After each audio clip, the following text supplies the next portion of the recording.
What up, YouTube? This is Geo Stuff R1, and well, problems. So let me talk to you about this. So this is the Traxxas XRT, and I ended up going with the XRT stainless steel screw kit, but it's in black.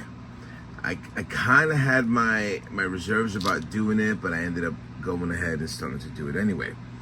I do have the stainless steel screw kit in silver. So, you know, all this has been done and taken care of. So then I get to this part, and then I'm noticing that I do not have these screws that are right here. One, you'll notice the differences between both screws. One of them is the stainless steel one, which is the one on the left right here. Just focus that in. And the right is the stuff that's installed there already. That would be my front, and I have the same scenario happening to the rear. As you can see, the differences between the coating and everything like that.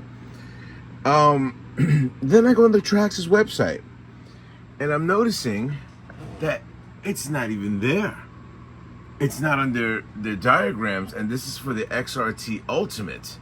That would be the rear, and if I go into this, and it says Ultimate right there. And I go into this, and I go into the front. Where are you? Right here. Not there. It's missing. It's non-visible.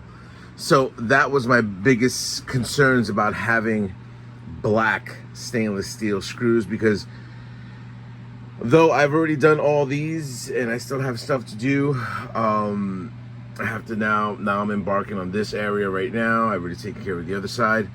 Yeah, I'm kind of at a loss. I'm gonna contact Traxxas and see what they could do for me, but now I have to come across, and I think the one that I'm missing is the BCS, and that would be the button screw, and they only gave me one. If you look at the list right, and if it tells you, you know, I need the 3x12, and it only gives me one. I need 4 more. So I'm gonna contact Traxxas, see what they could do for me, see if this was an update that they ended up not updating onto the records, because I need that. I don't want to throw silver, and I know the other stuff is gonna rust out. Give me your thoughts. Tell me if I'm being a little bit petty, or I mean, the stainless steel screw kit from Traxxas is not cheap. So am I being petty? Did Traxxas do something where they updated it? Hasn't said anything to anyone. Anyway, rate, comment, subscribe. Until my fellas up in YouTube. Later.